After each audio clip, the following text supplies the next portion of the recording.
Roh Kudus penghibur dan penolongku, ku tak takut sebab Engkau ada di dalamku. Kau ubah dukaku menjadi sukacitaku. Roh Kudus, Kau hadir di sini. Roh Kudus penghibur dan penolongku, ku tak takut sebab Engkau ada di dalamku. Kau ubah dukaku menjadi sukacitaku.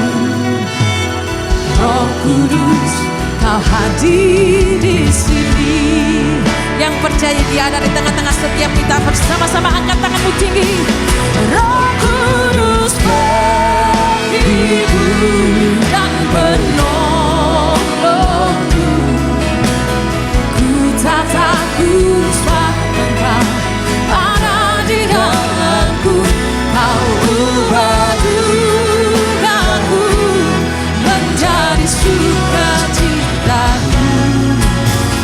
Roh Kudus, Kau hadir di sini. Roh Kudus penghibur dan penolongku, ku tak takut sebab Engkau ada di dalamku. Kau ubah dukaku menjadi sukacitaku. Roh Kudus, Kau hadir di sini. Roh Kudus, Kau hadir di sini. Roh Kudus, Kau hadir di sini. Haleluya, haleluya. Glory, haleluya. Syukur, syukur, haleluya, haleluya. Glory, haleluya, haleluya. Tidak henti-hentinya kami memuji Engkau, kami menyembah Engkau. Tapi lebih penting adalah hati kami terbuka untuk firman-Mu, supaya hati kami juga ikut menyembah, supaya hati kami boleh menjadi tempat perbendaharaan firman Allah, supaya hati kami boleh menjadi tempat kudus-Mu, menjadi rumah Allah, supaya hati kami dibersihkan dari hal duniawi, sakit hati, kecewa, iri hati, dan semuanya. Supaya hati kami tidak dikuasai oleh kemarahan maupun juga kekhawatiran, ketakutan. Karena kami tahu firman-Mu memberi pengharapan, sukacita, dan damai sejahtera. Tuhan, firman-Mu memberi kekuatan dalam hidup kami. Ketika kami berduka, firman-Mu, Roh-Mu sendiri menghibur kami. Ketika kami dalam permasalahan, Roh-Mu sendiri yang akan mengangkat, menolong kami. Sebab itu kami, Tuhan, Engkau tuntun sesuai dengan rencana dan jalan-Mu, bahwa kami akan menuju kepada kemenangan. Memberkati umat-Mu di tempat ini, sucikan hati pikiran kami, supaya ada teduh ketenangan, supaya melewati persoalan, masalah, kesulitan, tantangan dalam pekerjaan, karir, studi, keuangan, maupun keluarga, kesehatan. Kami hanya bergantung kepada Tuhan. Engkau yang menuntun jalan kami, baik melalui dokter, istirahat, tapi lebih daripada itu, bahwa Engkaulah Tuhan yang memulihkan, Engkau yang menyembuhkan, Engkau yang memberkati, Engkau Tuhan yang memberi kekuatan, hikmat jalan keluar melalui berbagai macam hal. Kami serahkan karena Engkau adalah Tuhan yang berdaulat, yang memimpin hidup kami dari kami mulai lahir sampai kami kembali kepada Engkau. Urapi, kuduskan kami, supaya jalan hidup kami, Tuhan, sisa ini boleh kami melangkah dengan hati-hati sesuai dengan jalan-jalan-Mu. Terima kasih Tuhan, kami siap mendengarkan firman-Mu yang memberi kekuatan, memberi kemenangan, memberi pengharapan, dan memberikan janji yang menguatkan dalam hidup kami. Firman-Mu Tuhan yang memberikan masa depan, memberikan juga Tuhan kekekalan. Kami siap demi nama Tuhan Yesus. Kami sudah mengucap syukur dan berdoa. Haleluya. Amin. Tetap berdiri, kita baca Mega Project Karakter Kristus hari ini bersama-sama. Ikutin kata-kata saya. Mega Project Karakter Kristus hari Rabu. Mega Project Karakter Kristus hari Rabu. Murah hati, disiplin, penguasaan diri, kesalehan. Murah hati, disiplin, penguasaan diri, kesalehan. Silakan duduk. Shalom. Murah hati bukan marah hati. Kita harus belajar untuk murah hati. Karena dikatakan berbagailah orang yang murah hatinya. Karena mereka akan mendapatkan kemurahan.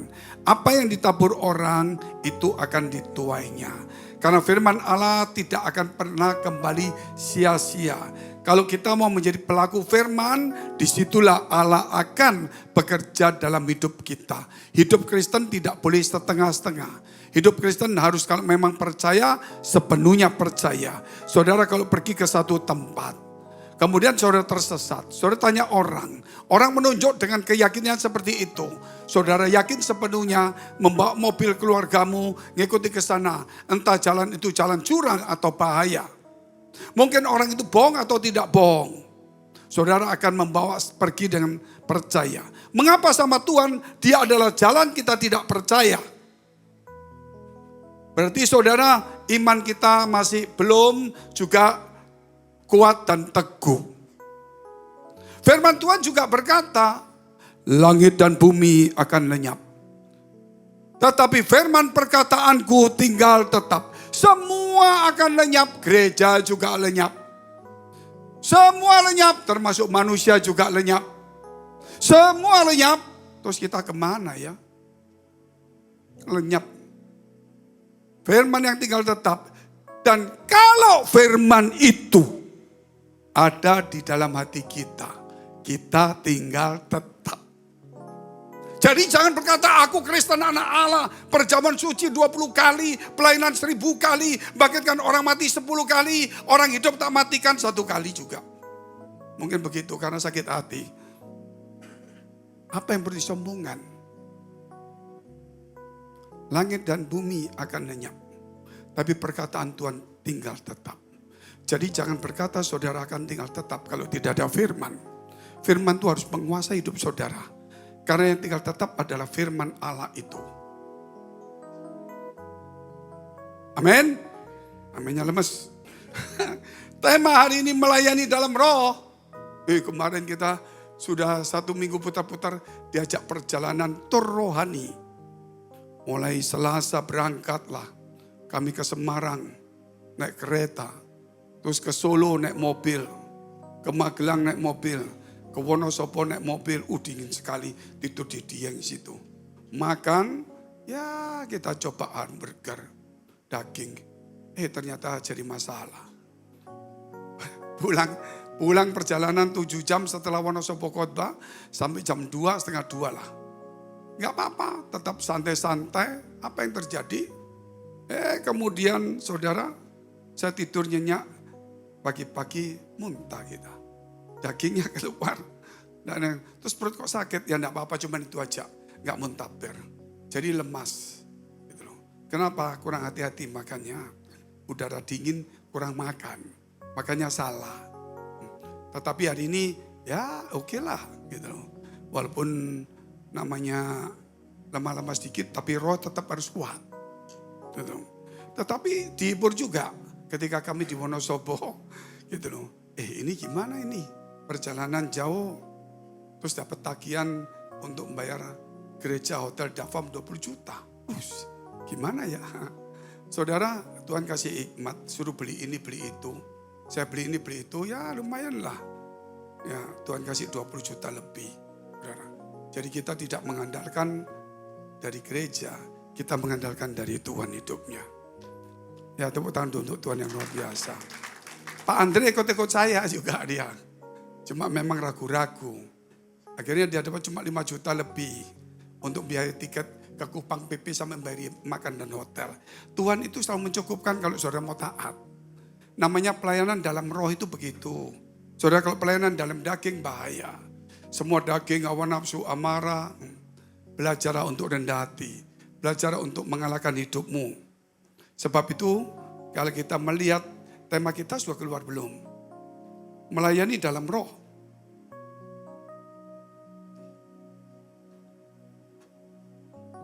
Ya, kemarin saya pikir panggil Pak Irwan. Pak Irwan bisa kok enggak bisa. Oh, saya pikir senang. Ternyata datangnya lemes-lemes, saudara. Terus cuma bawa ke dokter aja, jadi saya disuntik supaya enggak sampai mual. Saya bilang enggak ngerok, enggak apapun, tinggal pulang gitu aja. Pada saya tunggu kerokannya dia yang bagus gitu. Tapi enggak apa-apa, sudah sembuhlah. Ikut Tuhan pada waktunya, istirahat, pada waktunya kerja, pasti kerja. Nah, luar biasa. Percayalah Tuhan menuntun setiap langkahku. Tiap langkahku, ku tahu Tuhan pimpin aku. Kita lihat dulu firman Tuhan dalam Yohanes pasal 20 ayat 19 sampai dengan 22. Kalau jam segini, ini jam setengah 12 itu kebanyakan khotbahnya itu pengajarannya sedikit, penginjilannya banyak. Banyak kesaksian-kesaksian. Jadi kalau mengundang orang-orang yang baru-baru hadir dari gereja lain yang belum kuat pengajaran, bawalah setengah 12. Tapi kalau orang yang sudah matang-matang, yang kecewa dari gereja yang macam-macam, wah rasanya gereja gak karuan, semua pendeta gak karuan, bawa di jam berapa? Jam 10. Ya sekali-sekali bawa sore juga boleh. Gitu loh. Tapi kalau saudara, ya itulah kurang lebih. Nah kita hari ini kita lihat dulu Yohanes 20 ayat 19 sampai dengan 22. Ketika hari sudah malam pada hari pertama, minggu itu berkumpullah murid-murid Yesus di suatu tempat dengan pintu-pintu yang terkunci. Karena mereka takut kepada orang-orang Yahudi. Pada waktu itu datanglah Yesus dan berdiri di tengah-tengah mereka dan berkata, damai sejahtera bagi kamu. Dan setelah berkata demikian, ia menunjukkan tangannya dan lambungnya kepada mereka. Murid itu bersuka cita ketika mereka melihat Tuhan. Maka kata Yesus sekali lagi, damai sejahtera bagi kamu. Sama seperti Bapa mengutus aku, demikian juga sekarang aku mengutus kamu. Jadi saudara di gereja, saudara kerja, saudara di dunia, saudara diutus dari surga turun ke bumi untuk melayani Tuhan. Tapi tetap juga kerja berkeluarga. Jadi waktu kerja itu diutus Tuhan, bukan kumpulkan uang. Menjadi teladan bagi orang lain. Apalagi kalau tahu kita orang Kristen, terus pakai kalungnya besar begitu. Sekarang tidak ada orang pakai kalung salib emasnya mahal. Jadi pakai tembaga murah. Tembaga keberatan, takut, malu. Jadi hari ini saudara, kalau engkau kerja, kalau engkau melayani juga diutus oleh Tuhan. Ke gereja juga diutus Tuhan. Melayani diutus Tuhan. Semuanya itu ingat dari awal kita lahir di dunia, kita diutus oleh Tuhan. Terutama bagi orang yang percaya Tuhan. Engkau adalah utusan Tuhan. Terus ayatnya. Dan sesudah berkata demikian, ia mengembosi mereka dan berkata, terimalah Roh Kudus. Kalau Tuhan berkata, terimalah Roh Kudus, terima enggak? Nah, terima. Kalau saya ngomong terima Roh Kudus, belum tentu terima juga. Kalau Yesus berkata, terimalah Roh Kudus, terima enggak? Kok enggak manifestasi? Oh Pak, itu karena di zaman dulu enggak ada trik dorong Pak. Kalau zaman sekarang enggak usah didoakan. Dorong gini jatuh sendiri, bingung dia. Nah kalau ditiup belum tentu jatuh. Kecuali kalau gak sikat gigi 3 hari, jatuh dia. Jadi kalau saudara mau terima Roh Kudus, itu macam-macam caranya. Tidak harus jatuh, tidak harus seperti ini. Yang pasti adalah damai sejahtera. Walaupun di tengah-tengah pergumulan, di tengah-tengah masalah, di tengah-tengah apa saja, engkau akan mengalami damai sejahtera. Tetapi kalau kita sudah terima Roh Kudus, terus akhirnya kita ditagih utang stres, duduk-duduk di taman, mau bunuh diri, takut masuk neraka. Kalau nggak bunuh diri, takut di sini. Ini sudah berbahaya. Nggak ada damai. Orang Kristen tuh selalu ada damai. Ketika Yesus berjumpa, dia berkata apa? Salam damai sejahtera. Berapa kali setiap pagi engkau berdoa sudah berjumpa dengan Tuhan. Dan Tuhan berkata salam damai sejahtera. Walaupun engkau tidak mendengarnya. Tapi mengapa damai sejahtera itu hilang? Gitu. Mengapa ketika Tuhan mengirim Roh Kudus, saudara tidak punya manifestasi macam-macam? Tapi yang penting bukan manifestasinya yang kelihatannya wah begitu. Sehingga gereja lihat, wih yang tumbang banyak semua. Tapi gak ada damai. Yang penting dalam hidup itu, saudara jatuh gak jatuh, itu gak masalah. Mau jatuh juga gak salah. Gitu. Tetapi yang pasti hiduplah dalam damai sejahtera. Kalau orang Kristen tidak ada damai sejahtera, mau jatuh 20 kali gak ada artinya. Mau tumbang tangan 20 kali gak ada artinya. Hidup tetap gak ada damai sejahtera. Karena Roh Kudusnya, saudara-saudara ingin mencari manifestasinya saja. Itulah kesalahan. Nah saya ingat kalau kita ada damai sejahtera, diutus oleh Tuhan, itu pasti. Suatu hari dalam penglihatan malam, saya melihat Tuhan Yesus. Tapi tidak lihatnya itu jauh. Di antara laut itu ada sebuah perahu. Perahu kecil. Cuma muat, ya menurut saya 6 orang lah. Perahu bukan kapal. Saya cuma aneh ketika saya melihat ke arah timur itu. Dia naik perahu, rambutnya berkibar-kibar, jubahnya berkibar-kibar. Dia berdiri di tengah-tengah. Ya tentu kalau berkibar-kibar pasti ada gelombang. Cuma saya heran tuh kapalnya tetap jalan aja. Saya siapa dia? Disumlah mata saya. Dan dia menoleh Yesus Kristus. Rambutnya terurai. Terus saya berkata sama dia, Tuhan mau kemana? Aku ikut. Tuhan tersenyum. Terus dia jalan. Seakan-akan dia berkata, kamu mau ikut aku? Kalau kamu ikut aku, mau gak kamu ditinggal banyak orang? Sepi sendiri, jalan sendiri, gak ada yang muji. Kena gelombang, ketiupan angin. Pergi ke tempat yang tidak kamu inginkan, yang tidak pernah kamu cita-citakan. Kamu berjalan sesuai dengan perintah Tuhan. Saya bilang, Tuhan aku mau ikut. Dia katakan, mampu enggak kamu menghadapi badai ini? Tapi setelah saya lihat saudara, itu ada badai, anginnya kencang. Tapi heran, kapalnya tidak goyang. Saat itu saya tahu, masalah di sekeliling saya terlalu banyak. Fitnaan, godaan, omongan jelek, banyak sekali. Kadang-kadang orang ini itu kepada kita banyak. Tetapi satu hal, hidup kita tidak akan tergoncang. Kalau ada masalah besar dalam hidup yang kita alamin, itu hanya cuma mengganggu saja. Tapi perjalanan rohanimu, imanmu tidak akan tergoncang.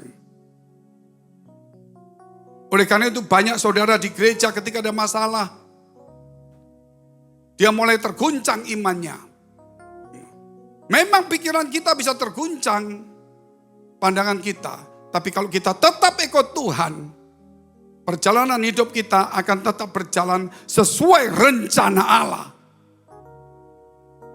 Ikutilah rencana Allah, jangan main-main. Itu yang saya lihat saudara. Dan disitulah saya belajar. Saya selalu ngomong sama teman-teman, ya Pak Irwan orang baik-baik. Saya bilang jangan biasakan kamu kumpul-kumpul orang rasanya kalau sendiri gak enak. Belajar suka menyepi sendiri. Supaya kalau pelayanan gak ada orang, kamu tetap merasa ada Tuhan. Tapi kalau kamu sudah belajar, kumpul 3-4 orang, omong-omong, pergi sendiri gak enak. Karena sudah biasa ada orang, gak biasa ada Tuhan. Saya pergi selalu sendiri. Istri saya juga pergi sendiri. Dari Singapura dia ke Jakarta, dari Singapura saya ke Surabaya. Kadang-kadang dia dari Jakarta ke Surabaya, saya dari Surabaya ke Jakarta. Ketemunya cuma di airport. Ketemunya, ya salam. Sudah jalan tuh saya. Kamu ke sana, saya ke sini. Kadang-kadang lucu juga saudara. Sampai orang bingung, saya nggak usah bingung kok. Setiap orang belajar untuk berjalan dengan Tuhan. Kalau saudara biasa tergantung orang lain, saudara nggak akan bergantung dengan Tuhan. Itu satu teori. Makanya kalau orang sudah biasa dihibur orang lain, mau kumpul-kumpul, jarang bisa ketemu Tuhan. Tapi kalau kesepian gila Pak, tidak juga kalau kamu baca firman Allah. Bisa introspeksi diri, bisa melihat. Loh kalau nganggur-nganggur, saya duduk-duduk, diam. Nikmati Tuhan. Saya bisa lihat wajah-wajah teman-teman saya. Ada yang sedih, nangis. Saya berdoa. Dia lagi sedih Tuhan. Lagi menangis ini. Kita doakan. Kadang saya lihat gereja saya. Loh, kok ini rasanya turun semangatnya. Bisa kelihatan. Dan saya tidak perlu ngomong itu. Penglihatan. Karena saya yang katakan itu. Saya ingin bersama dengan Tuhan.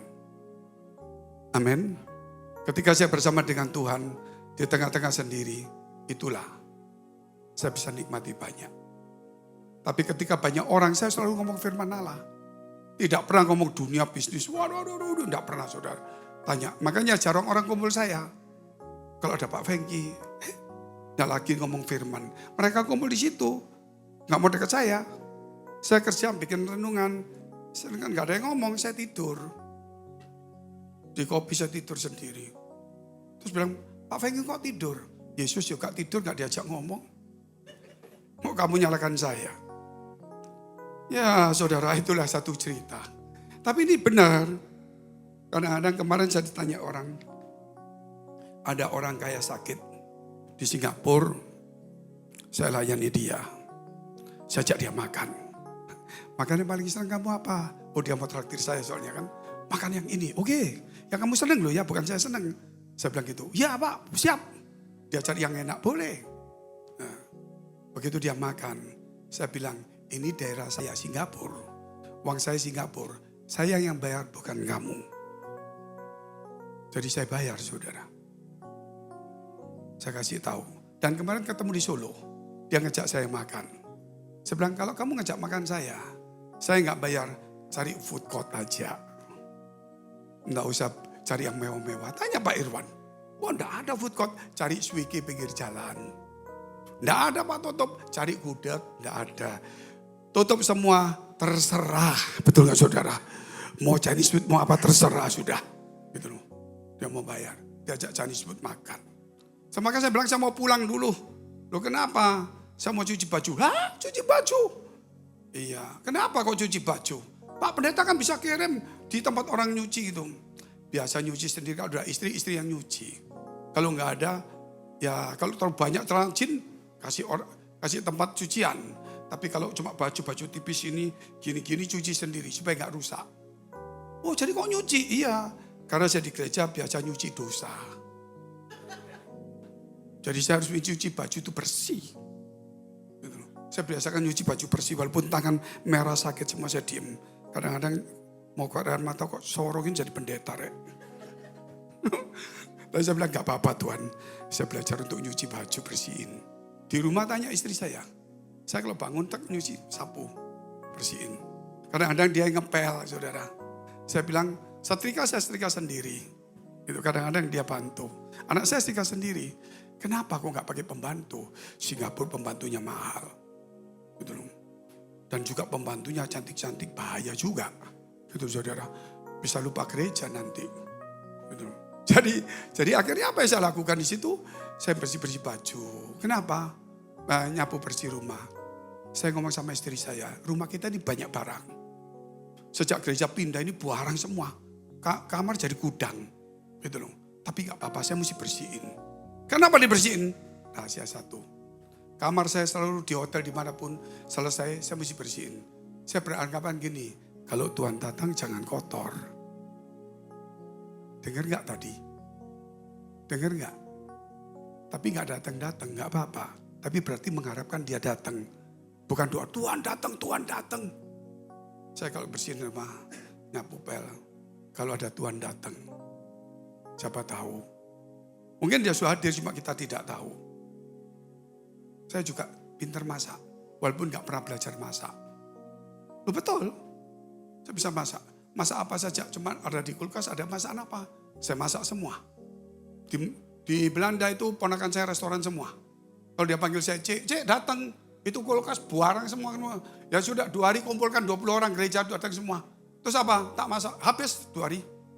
Dan makanannya enak semua. Kenapa? Belajar khotbah yang enak pasti makanannya enak. Kok diam semua ini? Betul kan? Kalau biasa makanannya enak supaya orang lahap, khotbah harus belajar khotbah sesuai dengan kehendak Allah yang baik. Itulah sedikit pandangan supaya saudara mengetahui. Hidup sehari-hari itu bukan berarti kita jauh dari Tuhan. Hidup sehari-hari itu bisa berhubungan dengan firman Allah. Sehingga kadang-kadang kalau saya setrika, pendeta setengah mati, apalagi setrika gini, kata istri saya kalau setrika gini kasih ilap supaya jangan rusak, setengah mati lagi, biasanya serodok kali ini. Gitu loh. Apalagi celana jenis hitam, kalau setrika langsung kilap-kilap, saudara, rusak. Kok kilap? Waduh lupa. Saya kenapa kalau saya setrika? Disitulah Tuhan bicara kepada saya. Karena pikiran saya waktu itu tenang, disitu Allah bicara. Makanya kerjakanlah kerjaan sehari-hari kecil, jangan mengeluh. Karena disitulah Allah memberikan hikmat. Jangan membiasakan ingin pekerjaan yang besar. Dengan penuh kekhawatiran. Uang banyak menjadi sombong. Tidak mau kerja. Uang saudara sama saya pasti banyak saudara. Kalau saudara kerja. Tapi kalau uang saudara kalah sama saya, kerja saudara salah. Orang kerja aja masih gak bisa punya uang. Yang gak kerja aja punya uang. Saya bilang dari gereja, ngawur aja. Bayar gereja aja, saudara. Bayar gereja, ini ya itu taruhan iman. Gitu. Ya kita gak usah ngomong soal uang. Uang itu datang sendiri kalau engkau dekat Tuhan. Kalau engkau cari uang, uang itu akan terbang. Kata siapa Pak? Firman Allah. Kalau engkau melihatnya, maka dia terbang karena sombong, gengsi dia. Kalau engkau gak lihat uang, dia datang karena dia tahu, gak dia perhatikan. Dia deketin kamu. Makanya jangan mengejar uang, kejarlah Tuhanmu. Yang amin cuma satu situ, yang saya gak butuh uang semua ini memang. Gak butuh uang di sini, tapi nanti dia kerjaan apa ini. Oke lah, kita gak usah basa-basi. Hal yang kedua, tadi menerima pribadi Tuhan, Yohanes 20, 19, 22. Dan mesti terimalah Roh Kudus, itu menerima, yaitu pribadi Tuhan, tanpa manifestasi, tanpa macam-macam, tetapi mereka punya damai sejahtera dalam hidupnya, sehingga mereka hidupnya berubah. Ketika Tuhan berkata, tunggulah di Yerusalem sampai engkau diperlengkapi kuasa Maha Tinggi. Loh kok diperlengkapi? Ya kamu sudah terima Roh Kudus, perlengkapan akan datang kuasa itu. Nah kemudian dia tunggu. Tunggu berapa hari? Tidak tahu karena Tuhan tidak bicara berapa hari. Tapi 10 hari Pak Pentakosta. Itu setelah terjadi baru tahu 10 hari. Kalau mereka nggak tahu bisa 15 hari. Kenapa? Karena mereka tekun. Karena Roh Kudus memimpin dia. Kebanyakan orang hari ini, kebanyakan dipimpin hawa nafsu. Daniel ketika dia berdoa dan berpuasa 21 hari, dia berdoa puasa 21 hari. Maka kemudian pada hari ke-21, Gabriel datang, Daniel, engkau yang dikasihi Tuhan. Saudara mengasihi Tuhan? Mengasihi Tuhan? Tak tanya. Kata di sana, setengah gombal Pak, setan yang ngomong itu saudara. Tapi kemarin bisa juga iya. Gitu loh. Kalau saudara mengasihi Tuhan, belajar untuk bisa dikasihi Tuhan, itu poinnya. Semua orang mengasihi Tuhan belum tentu dikasihi Tuhan. Kalau engkau mengasihi Tuhan, tujuannya harus dikasihi Tuhan, bukan yang lain-lain. Itu yang paling penting. Dan kalau kita sudah mulai mengasihi Tuhan semuanya, disitulah Tuhan akan bekerja dalam hidup kita. Banyak orang mengasihani diri sendiri, makanya dia tidak mampu apa-apa. Maka ketika dikatakan terimalah pribadinya, kemudian dia tunggu. Apa Daniel? Kemudian Gabriel berkata apa? Sejak hari pertama engkau doa dan puasa, Allah telah mengutus aku kepadamu. Tetapi raja di atas, Raja Media, Persia, menghalangi aku 21 hari. Aku memohon Mikael datang membantu. Dan aku datang kepadamu hari ini untuk supaya engkau mengerti. Dan aku akan kembali. Tuhan sudah utus hari pertama, tapi 21 hari baru sampai. Itulah namanya hidup kita. Saudara, kalau kita berubah sungguh-sungguh hidup kita, ada roh Tuhan, sabar, tekun, itu biasa. Kalau tidak ada roh Tuhan, tidak mungkin saudara sabar dan tekun. Saudara bisa tunggu orang, tunggu pejabat, berhari-hari, berjam-jam di kantor. Kenapa saudara tidak bisa tunggu jawaban Tuhan yang pasti? Karena engkau tidak sabar. Karena buah roh belum ada dalam hidup kita. Oleh karena itu kita lihat poin kedua. Roh dan kuasa bersaksi. Kisah 1 ayat 8. Kisah 1 ayat 8. Tetapi kamu akan menerima kuasa kalau Roh Kudus turun ke atas kamu. Dan kamu akan menjadi saksiku di Yerusalem dan di seluruh Yudea dan Samaria dan sampai ke ujung bumi. Kuasa untuk apa? Kuasa untuk bersaksi tentang Yesus. Kuasa untuk apa? Kuasa untuk mengubah diri sendiri. Dari orang biasa, dari seorang pengusaha, pejabat pelayan Tuhan. Dia menjadi seorang saksi Tuhan. Menjadi utusan Tuhan. Engkau dan saya di sini bermacam-macam jabatan. Tapi engkau adalah utusan Tuhan. Untuk mendidik anakmu. Untuk mendidik dirimu. Menjadi teladan bagi orang lain. Jadi jangan anggap main-main itu seperti itu. Kuasa metafor. Kuasa. Artinya mengubah diri sendiri.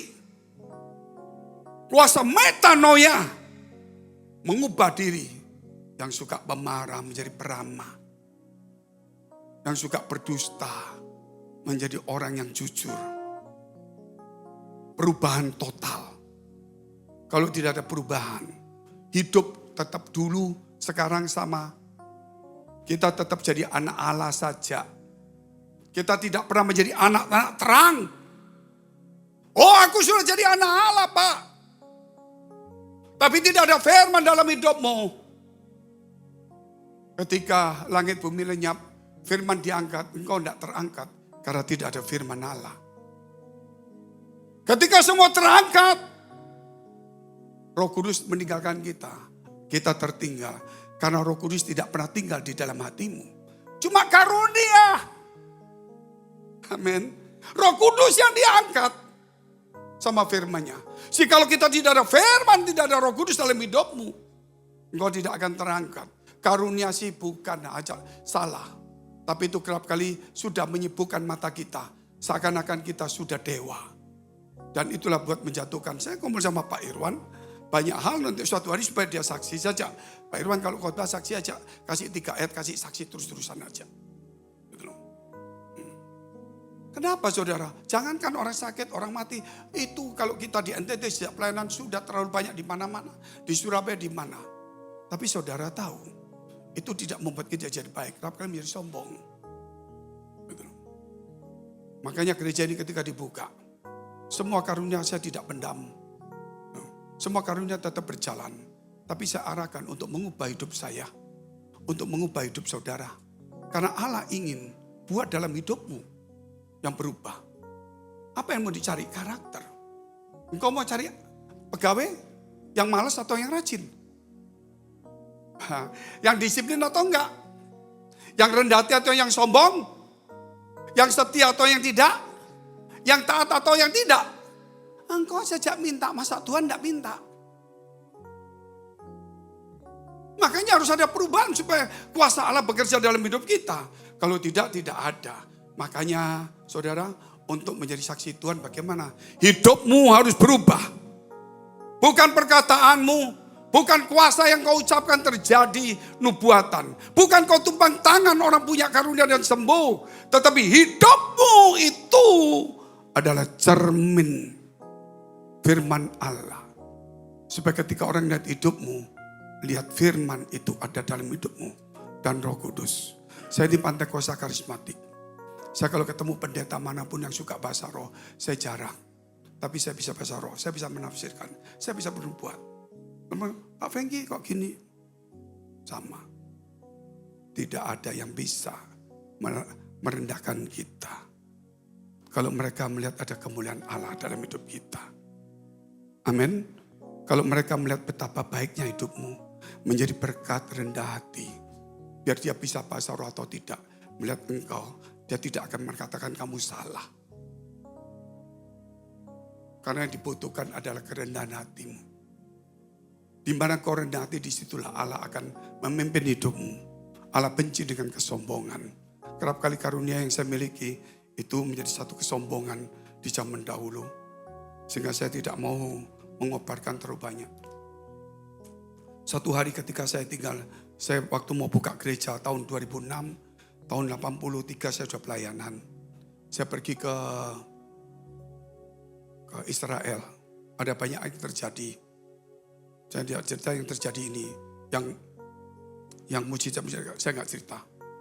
Cuma saya cerita satu saja. Yaitu Tuhan datang kepada saya berkata, kamu nanti buka Januari gereja. Iya. Saya kasih tambah satu karunia yang dikejar-kejar oleh semua pendeta. Tapi itu tidak mungkin didapat. Saya diam saja. Karunia membedakan roh. Saya jarang cerita sama saudara seperti ini. Baru minggu ini saya cerita. Saya takut itu kesombongan. No. Karena membedakan roh itu tidak mudah. Gitu loh. Jadi kalau melihat orang, melihat sinar mata, itu mudah melihat siapa dia. Melihat cara khotbah kita bisa tahu. Rohnya apa di situ. Saya tidak bisa lihat setan. Saya pikir dulu kan suka doakan kelihatan setan gitu ya. Nah ini orang setan apa saya lihat semuanya. Saya pikir wah membedakan roh. Hidup saya nggak enak Tuhan. Kenapa jalan gini ada kuntilanak, ada toyol. Nggak bisa makan ini. Ternyata enggak. Untuk membedakan ajaran benar dan ajaran palsu. Itu membedakan roh. Makanya saudara nggak gampang-gampang dunia ini. Setan itu masih ada terus bekerja untuk mengacaukan kita semuanya. Makanya suatu saat Tuhan memberi kepada saya gereja. Saya bilang Tuhan saya akan buka gereja. Sesuai dengan perintah Tuhan. Padahal mertua saya ada gereja. Tahun 2006 saya baru buka gereja. Berapa tahun? Sekitar kurang lebih 20 tahun saya nggak mau gereja. Saya tidak mau buka gereja. Karena di gereja itu banyak masalah, banyak kemunafikan. Kata Tuhan, waktunya kamu buka gereja, bukan seminar hamba Tuhan. Jadilah contoh sebaik mungkin, walaupun tidak sempurna. Gak gampang, saudara. Oh ya Tuhan mau pakai nama saya pilih, Revolution of Faith. Kenapa? Kata Tuhan, kalau revolusi, kalau iman tidak direvolusi, iman selalu ke materi, kesembuhan mujizat. Tidak pernah iman itu kembali kepada engkau untuk memuliakan engkau.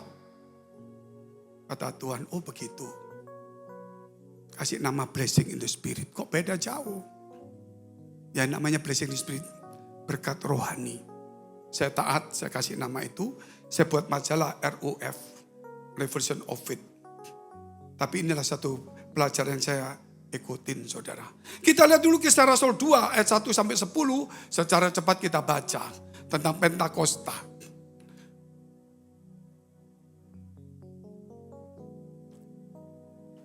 Ketika tiba hari Pentakosta, semua orang percaya berkumpul di satu tempat. Tiba-tiba turunlah api dari langit, suatu bunyi seperti tiupan angin keras yang memenuhi seluruh rumah di mana mereka duduk. Mereka lagi doa puasa semua itu. Gereja ini saya dengar dari hari pertama Day of Fire, hari Jumat, sampai kemarin saya lihat full semua. Berarti memang sudah waktunya teman-teman sudah dewasa cari Tuhan. Bukan cuma beribadah. Dan tambahlah kepada mereka lidah-lidah seperti nyala api yang bertebaran dan hinggap pada mereka masing-masing. Maka penuhlah mereka dengan Roh Kudus, lalu mereka mulai berkata-kata dalam bahasa-bahasa lain. Seperti yang diberikan oleh Roh itu kepada mereka untuk mengatakannya. Waktu itu di Yerusalem diam orang-orang Yahudi yang saleh dari segala bangsa di bawah kolong langit. Ketika turun bunyi itu berkerumunlah orang banyak, mereka bingung karena mereka masing-masing mendengar rasul-rasul itu berkata dalam bahasa mereka sendiri. Oh kok bisa bahasa saya katanya. Mereka semua tercengang-cengang dan heran lalu berkata, bukankah mereka semua orang yang berkata-kata itu orang Galilea, orang kelas bawah? Bagaimana mungkin kita masing-masing mendengar mereka berkata-kata dalam bahasa kita sendiri, yaitu bahasa yang kita pakai di negeri asal kita. Kita orang Parsia, Media, Elam, penduduk Mesopotamia, Yudea, Kapadokia, Pontus, dan Asia, terus Frigia, Pamfilia, Mesir, dan daerah-daerah Libya yang berdekatan dengan Kirene, pendatang-pendatang dari Roma. Sampai di sini. Dan mereka bisa berbahasa dengan orang-orang yang kumpul di situ. Yang bahasa Roma, bahasa Kapadokia, dia ngomong. Bukan bicara bahasa yang tidak dimengerti. Setiap bahasa itu pasti ada dimengerti. Tetapi ada bahasa yang tidak dimengerti, itu bahasa roh. Kita pakai nggak salah. Itu memang karunia. Tapi lebih baik pakailah bahasa mengerti. Terus apa bahasa mengerti? Kalau boleh, bahasa kasih, air mata, itu jauh lebih baik. Makanya 1 Korintus 13 ayat 1. Walaupun aku bisa berkata-kata dalam semua bahasa dunia, semua manusia, dan bahasa malaikat roh, tapi tidak punya kasih, tidak ada guna. Saya bukan menentang, saya punya. Saudara gunakan boleh. Tetapi jangan membuat orang niru saudara. Bahasanya, tirulah kasihmu kepada orang lain. Amin. Itu kasih itu penting, mengampuni berdosa. Kenapa? Suatu hari saya melayani satu gereja di Surabaya besar. Itu sebelum saya buka gereja. Tahun berapa? 2003, 2002. Dan saya melayani dari 200, ternyata Pak Iwan tahu. Kemudian sampai penuh dan sebagainya. Saya dikasih tahu Tuhan melihat sebuah buku. Buku. Malam hari. Tuhan tunjukkan buku. Saya lihat bukunya. Buku nama buku gereja itu. Ditunjukkan nama gereja itu. Dibuka halaman demi halaman. Saya lihat halamannya semua. Keuangan, pujian, aser, apalagi manajemen, semua. Dilihat, saya lihat. Oh, bagus juga ya. Ada yang kurang bagus. Tapi ada banyak yang kosong. Ada banyak kosong. Ternyata yang terisi baik itu yang dilihat manusia. Yang kosong itu yang dilihat Allah. Saya ngomong sama pendetanya. Saya undang makan, sorry saya mesti ngomong. Gerejamu diisi bukan hanya yang dilihat manusia. Cobalah diisi apa yang dilihat oleh Allah. Saya cerita kebanyakan hal. Sama dengan Ulangan. Kalau saudara, gereja ini hidup saudara juga diisi ada hariannya Tuhan. Setiap hari isilah dengan kebaikan. Setiap hari nanti akan muncul satu pasal. Pasal demi pasal muncul satu buku. Buku harianmu di tangan Tuhan. Jangan setiap hari engkau berbuat jahat. Belajar untuk mengalahkan dirimu sendiri. Belajar untuk berbuat baik. Karena untuk itulah kita dipanggil Tuhan. Ini benar. Sehingga waktu gereja ini dibuka. Orang berkata, Pak, buka 1, buka 2. Pak Fengki masih sebenarnya pendeta. Pak Fengki masih misi. Mana gereja maju? Gereja maju gak maju kita berusaha. Tapi kita tidak boleh egois. Karena buku itu saya harus isi semuanya. Supaya nanti ada tim-tim kita banyak. Sampai hari ini misi banyak. Diakonia Natal kemarin kita ke Medan. Waktu Medan banjir semuanya. Berapa? 80 gereja kita datangi, kita kasih uang semua. Pada gereja kita Natal. Setengah mati untuk merayakan. Kita gak bisa panggil artis karena uang gak ada. Kita bantukan mereka. Kenapa? Supaya yang dilihat manusia kita pikir yang baik. Tapi yang dilihat Allah harus terbuat terbaik. Tepuk tangan untuk Tuhan. Inilah saudara, kerap kali capek juga kita. Tapi itulah, karena saya banyak dilihatkan Tuhan. Makanya saya hati-hati dalam pelayanan saya. Yang ketiga, cepat. Waktunya tinggal 5 menit. Roh Kudus turun untuk apa? Oh karunia, benar. Semuanya baik, tidak ada yang tidak baik. Tapi saudara lihat Roma 14 ayat 17. Engkau punya karunia tapi hidupmu gak ada damai. Engkau punya karunia khotbah kayak saya tapi kekhawatiran, takut. Kau punya karunia nyembuhkan, mungkin juga engkau macam-macam gitu. Kita lihat dulu.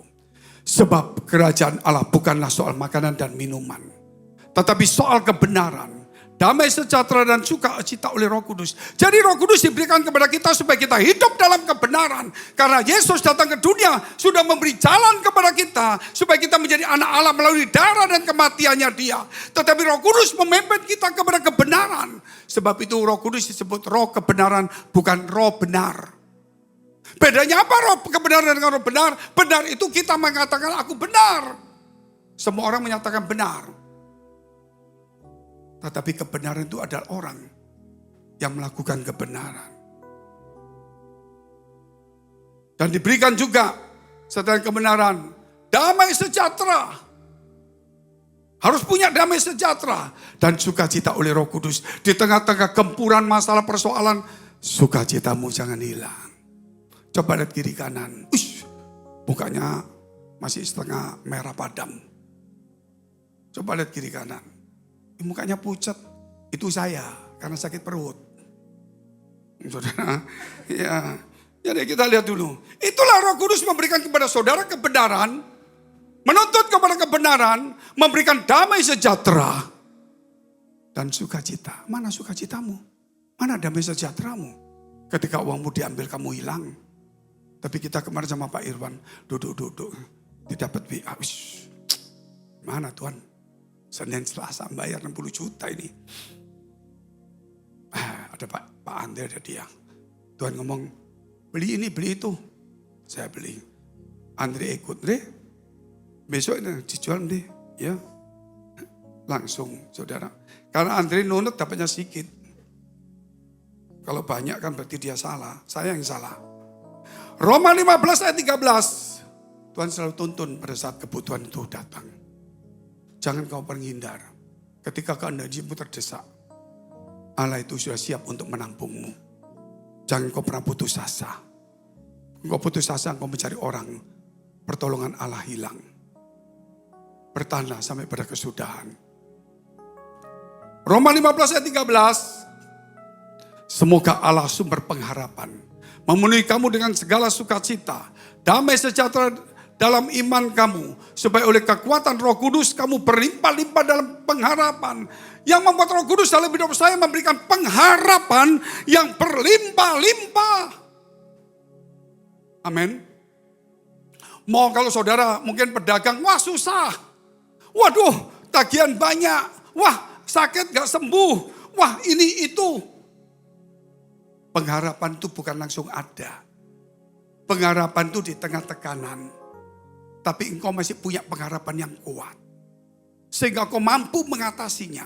Engkau tidak tergulung dan engkau tidak sampai nangis susah-susah. Padahal persoalanmu besar. Karena engkau punya pengharapan. Selama orang itu punya pengharapan. Di tengah-tengah badai sulit apapun juga. Berarti dia ada roh Tuhan di dalamnya. Amin. Karena bukan dia, roh Tuhan di dalam dia. Itulah dalam kehidupan kita sehari-hari hari ini. Gak ada satu orang pun yang tidak punya masalah. Termasuk pendeta. Tetapi berbahagialah orang yang punya pengharapan berlimpah-limpah. Suatu hari, kemarin kita ngomong-ngomong sedikit ya. Tambah 2 menit, 3 menit, 5 menit, 7 menit. Supaya saudara gak stres. Saya ngomong-ngomong, waduh Pak, ini teman kita kelihatannya babak belur ini. Kenapa? Waduh, dia kelihatannya rugi berapa triliun ini. Ya sudah lama gak ketemu kita. Biarin aja dulu. Dia gak di gereja kita, tapi teman baik. Tapi ini kali ini saya dengar katanya, kalau katanya kan belum tentu pasti. Kok mengalami kesulitan triliunan. Pak Fengki waktu nolong pakai apa? Pakai uang. Tunggu kita ngerampok bank. Ngawur aja. Kita nolongnya itu cuma satu. Bahwa dia dekat dengan Tuhan. Tuhan yang bisa menolong dia. Ini dulu kejadiannya. Dia orang besar. Bagian finance. Besar. Suatu hari. Saya datang ke rumahnya. Dia nangis mau bunuh diri. Loh kenapa Pak bunuh diri? Dia enggak ke gereja kita loh. Cuma teman. Ya gini istrinya minta cerai. Karena uangnya dipakai gak kembali. Saya bilang kenapa gini? Waduh saya mau jadi pendeta aja kalau gak bunuh diri. Waduh, kalau mau jadi pendeta gara-gara batal bunuh diri, repot ini. Saudara, harus punya pengharapan Pak, gimana? 1 triliun itu zaman dulu, tahun 2003. 1 triliun, oh gede, sekarang gak terlalu besar. Dulu 1 triliun besar, sekarang gak terlalu besar. Walaupun gak besar, belum tentu dapat. Kasih tahu kamu, gampang ngomongnya, gitu loh. Dia sekarang lebih gede. Wah nangis. Saya ngelayani dia tetap gak mempan, ngomong gak mempan. Akhirnya, ya kan saya tidur rumahnya dia. Saya tidur, adiknya di sini mungkin. Ya mungkin ada di adiknya sini. Jadi saksi adiknya nanti.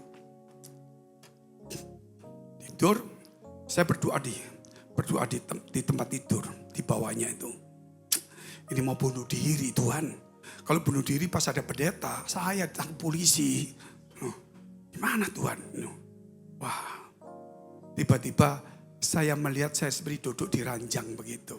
Padahal saya berjongkok. Terus saya lihat pintu itu buka sendiri, ada orang lihat saya. Lihat saya tapi tidak lihat mukanya. Terus langsung hilang dia. Hilang, pas di pintu itu ada tangga sana terus naik, ngadep kamarnya dia lantai 2. Wah, saya cuma pikir buruk. Ini orang berapa kali mau bunuh diri. Ini pasti malaikat maut ini mau bunuh dia. Jadi waktu penglihatan itu dia situ, saya kejar dalam penglihatan itu. Dia sudah enak langsung naik di lantai situ. Saya baru naik gini saudara. Dia udah di situ. Waduh, mau masuk kamar dia, mau masuk kamar. Saya bilang gimana mau lompat gak keburu ini. Tuhan tolong saya. Dia noleh ke saya, mukanya penuh cahaya. Bukan malaikat maut. Gak tahu malaikat apa. Dan dia berkata, Fengki, apa kamu yakin dia punya iman? Seakan-akan kata kalau gak punya iman, hari ini dia harus mati. Saya bilang, Tuhan beri kesempatan saya. 3 bulan saya bangun imannya. Hilang dia. Saya bisa bilang, Pak aman. Aman apa? 3 bulan omong-omong terus. Ngomong firman, saya dibawa ke Bank Penin, ketemu bosnya. Bosnya marah-marah. Dia juga bos saudara. Saya diam aja. Pokok 3 bulan kita ngomong-ngomong. 1 tahun gak kumpul. 2 tahun gak kumpul. Tahun ketiga ketemu. Di Senen City. Senen City. Dia duduk di situ. Ya. Duduk di situ saya jalan. Pak Fengki. Saya pikir masih susah toh saudara. Gimana kabarmu? Saya lagi beli lukisan 1 miliar. Ya utangnya banyak kok beli loh, gimana ini? Saya sudah beli rumah di Permata Hijau besar, 70M. Itu zaman dulu. Saya siapin kamar untuk Pak Fengki, mobil untuk Pak Fengki. Oh iya. Saya jalan. Saya berjalan. Sampai hari ini saya tidak pernah ke rumahnya. Saya tidak pernah ngambil mobilnya. Di Surabaya ini Pak Irwan tahu. Ada orang kasih saya rumah di daerah Darmawasada. Ini silakan untuk pendeta Fengki. Saya tidak pernah ambil. Tanya Pak Irwan. Hidup saya itu di tangan Tuhan. Amin. Apa yang saya lakukan itu sebagai utusan Tuhan. Saya tidak boleh mengambil sesuatu yang bukan hak saya. Karena hak saya sudah saya tukarkan dengan kewajiban. Saya tidak pernah menuntut hak saya dalam hidup pelayanan. Saya cuma kewajiban saja Bapak Ibu. Sehingga saya dapat satu mimpi terakhir ini. Dengan penginjilan banyak ceritalah. Saya mimpi, saya naik becak di Surabaya. Tinggal saya di Singapura kan. Cak, kok jadi mundur 50 tahun ya? Gak tahu, naik becak aja. Nah, sana berapa? Segini, oke. Saya duduk aja. Duduk. Yang Bapak itu tiba-tiba baru ngengkoli 2. Sini kan Surabaya semua tahu ngengkoli toh. Atau nginjot lah. Baru 2 kali, stop. Saya lihat, Bapaknya, loh kok jadi 2? Pak, turun Pak. Biasanya orang kan pindah becak. Saya enggak, Pak turun Pak. Bapak naik, saya yang becak. Loh itu mimpi benar. Saya yang becak saudara. Untung bisa becak loh. Jalan selesai. Loh ini benar-benar, saya katakan dalam Tuhan. Setelah becak selesai, saya kasih uang. Oh jangan dia begitu. Oh enggak bisa, saya bilang gitu. Saya yang bayar, itu peraturannya. Saya waktu kasih uang, dia nolak. Becak itu tukang becak yang tua itu tiba-tiba jadi muda. ngangkat satu karung kok enteng. Ternyata isinya uang. Pak, ini untuk Bapak. Wih, satu karung uang. Wih. Saudara, aduh, saya terima. Sayangnya bangun gak sempat hitung. Nah kalau ngitung tak bagi saudara, gitu saudara. Tapi dari situ, saya ini bukan soal janji Tuhan ya. Dari situ saya belajar kata Tuhan. Semua hakmu harus ditukarkan kewajiban. Karena kamu akan diberi hak di surga. Di dunia kamu adalah hamba. Gak ada yang amin. Bangkit berdiri, kita berdoa. Tepuk tangan untuk Tuhan Yesus. Mari WL Singer semua kita nyanyikan tentang Roh Kudus penghibur dan penolong. Hakmu harus ditukar dengan kewajiban.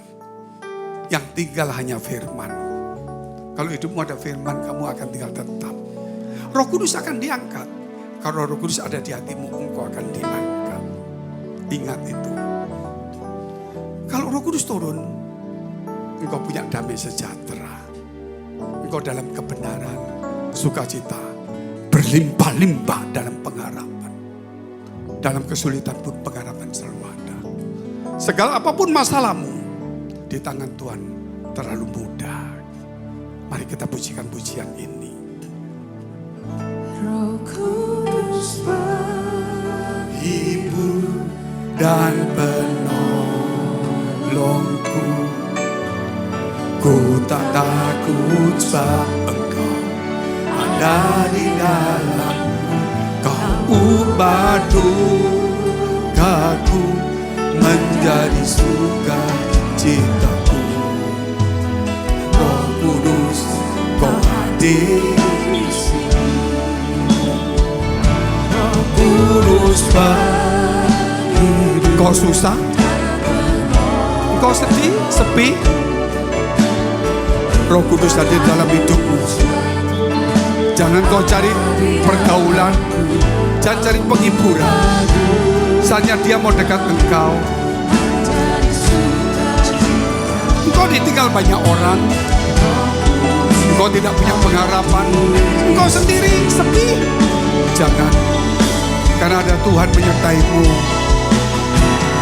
Kudus penghibur dan tidak ada yang menolongmu. Rasanya orang kok meninggalkan engkau. Jangan marah. Waktunya Yesus mau tolong kamu.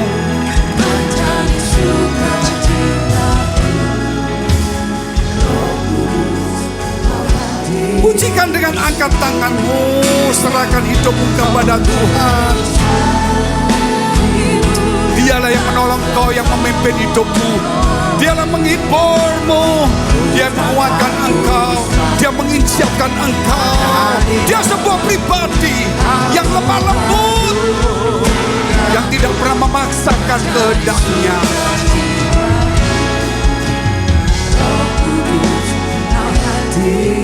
Setengah suara.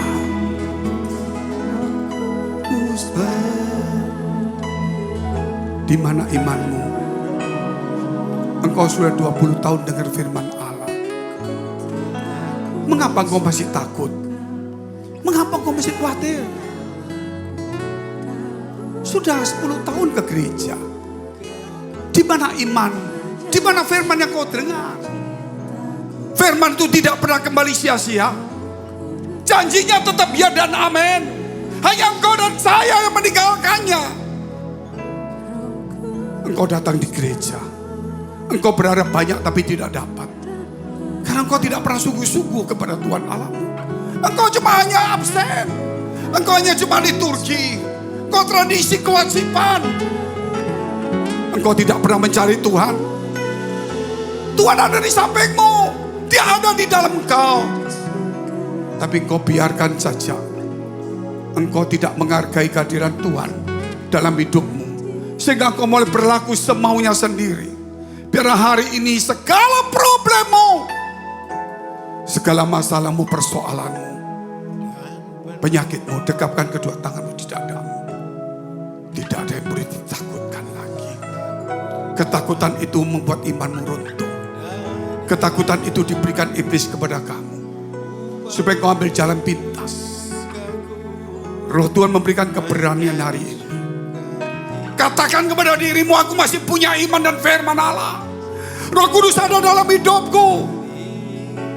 Masalahku di bawah firman Allah. Masalahku di bawah imanku. Imanku harus naik ke atas. Aku harus membangun iman.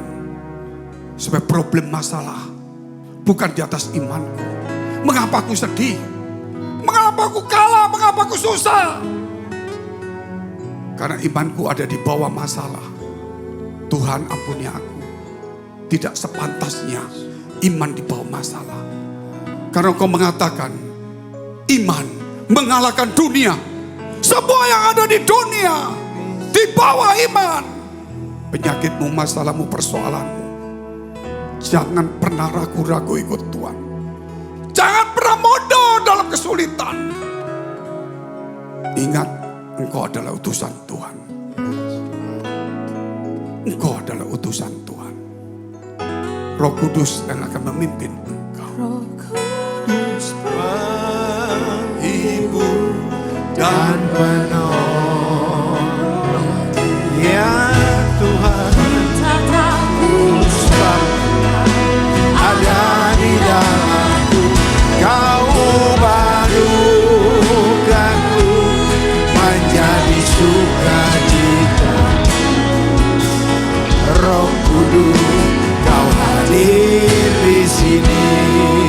Roh Kudus, penghibur dan penolongku. Ku tak takut sebab ada di dalamku. Kau barukanku menjadi sukacita. Roh Kudus, Kau hadir di sini. Roh Kudus, Kau hadir di sini. Sekali lagi Roh Kudus. Roh Kudus, Kau hadir di sini. Terima kasih Tuhan. Kami percaya Tuhan, ketika Roh Kudus turun ke atas kami, maka kami akan penuh dengan kuasa. Sehingga kami boleh menjadi saksi-Mu Tuhan. Sebab itu biar damai sejahtera tetap menguasai kami. Walaupun apapun keadaan yang kami alami hari ini. Karena kami punya pengharapan bahwa di dalam Tuhan tidak ada yang mustahil. Terima kasih Bapa, terima kasih. Bapak, kami juga berdoa untuk gereja-gereja yang ada di seluruh dunia. Bagi para hamba Tuhan sampai kepada semua jemaatnya. Kiranya Tuhan memberkati mereka semua sampai mereka menjadi berkat dan berdampak. Sehingga gereja di seluruh dunia dipenuhi oleh jemaat yang mencari Tuhan dengan tulus dan takut akan Tuhan. Buat semua hamba Tuhan dan gereja bersatu, rukun dan tidak terpecah-pecah. Supaya dunia percaya Yesus adalah Tuhan bagi kemuliaan Allah Bapa. Demikian juga untuk gereja yang Tuhan percayakan bagi kami untuk mengembalakannya, yaitu gereja Blessing in the Spirit. Bapak, kami berdoa untuk setiap persembahan daripada umat-Mu. Biar persembahan ini berkenan kepada Tuhan sebagaimana persembahan Habel. Tuhan memberikan kemurahan, balas kebaikan hati mereka, kerelaan hati mereka Tuhan balas. Jaga dan lindungi mereka serta pelihara mereka beserta keluarga, pekerjaan dan kesehatannya. Mari kita dekapkan tangan di dada. Karena untuk menerima berkat itu pasti. Tetapi yang sulit adalah menjaga hati ini. Sebab itu firman Tuhan berkata, jagalah hatimu dari segala kewaspadaan. Karena dari sanalah terpancar kehidupan. Jemaat yang dikasihi Tuhan, jadilah berkat dan terimalah berkat rahmat anugerah dari Allah Bapa di surga. Di dalam Putra Tunggalnya Yesus Kristus yang telah mati bagi dosa-dosa kita. Dia bangkit pada hari ketiga. Sehingga kita menyembah Tuhan Allah yang hidup. Dan iman kita bukan kepada Tuhan yang mati. Dia naik ke surga untuk menyediakan rumah bagi kita.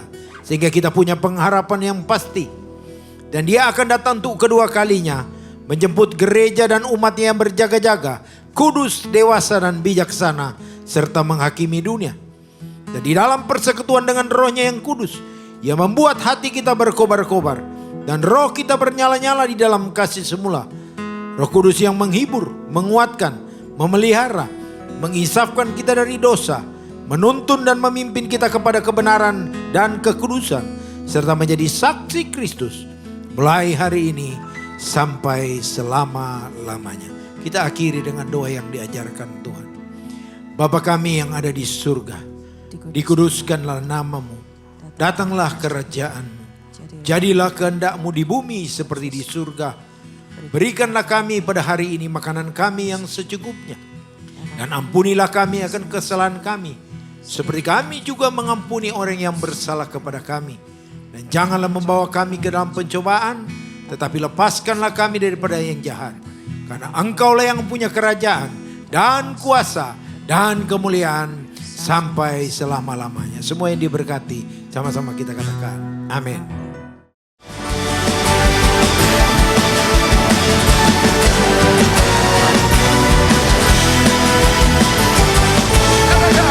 Karyamu mempesona, Kau angkatku dari gelap, kasih tulus memberi warna.